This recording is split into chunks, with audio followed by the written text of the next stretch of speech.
Vice Principal and colleagues and dear children, good morning to all of you.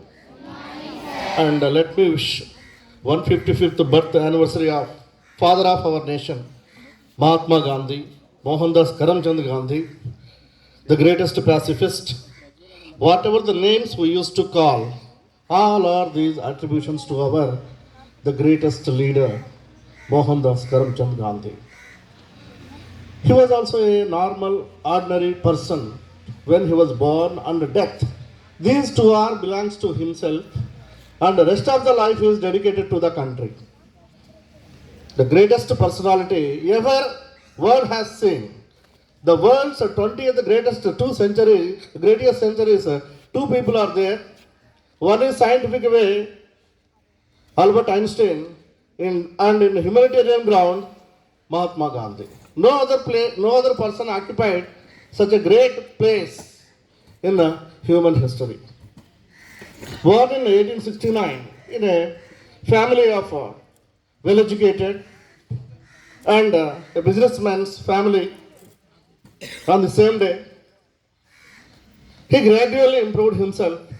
And in childhood, he just like you and me and some other friends like only.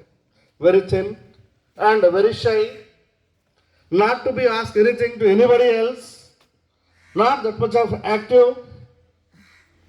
Like such common qualities he possessed. But day by day, gradually, his determination towards the perfection led him to become such a greatest personality.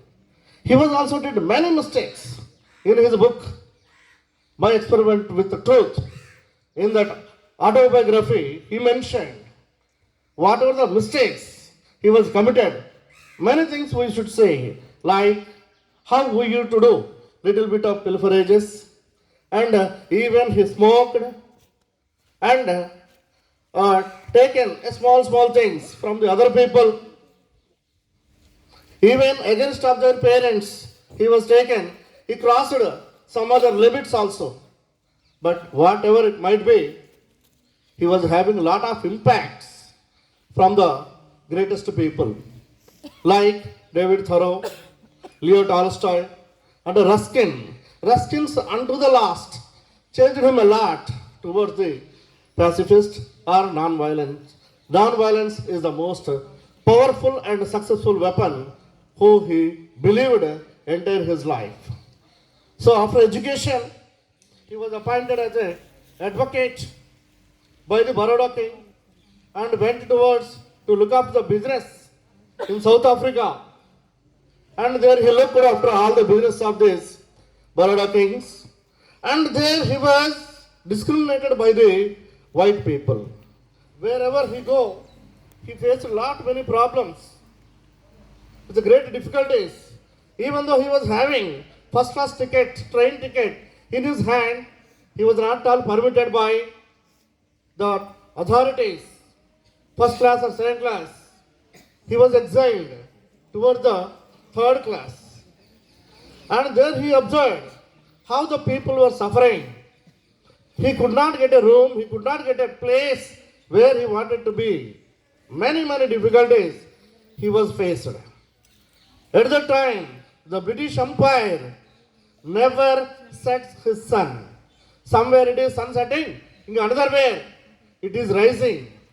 Like that, whole world was occupied by the Britishers. And he was humiliated due to that apartheid system. Then he felt that being educated and a lawyer, I have been humiliated and exiled by these authorities and the British people. What about the millions of my brothers and sisters who do not know literacy, who do not know how to tackle the things, how to read and write? For them, what should I do?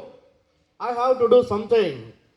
This indiscrimination, this enforcement must be get rid of. So he felt there and immediately quit the job, came towards the India. And in India, when he came towards the Bombay in 1915, he was received by the huge group of people. Among them, the greatest universal poet, Vishwakavi, Rabindranath Tagore was also there. By his wisdom, his knowledge, he gave one attribution that is called Mahatma, the great soul. Then he saw, here is also conditions are not all favorable. The same conditions were prevailed even in India also. He was not all permitted to travel in the first class. Again, he decided that he wanted to roam, enter the country to know the difficulties of the common people and how the Britishers are showing such kind of tyranny towards the Indians. 1 and 2 years, almost all, he roamed all over the India to know the difficulties. Once he was in Kanpur, a poor peasant called Rajkumar Shukla, who is from the Champaran of the Bihar state, came towards the Gandhiji and he wanted to take the assist of Gandhi in order to remove their problems, particularly indigo sharecroppers. He urged and approached Gandhiji, sir, you have to help us. The Britishers were doing such kind of injustice. Then he told that, okay, I have some work from there to there. You come to the Calcutta. From there you take me towards your Champaran, which the name he never heard his life.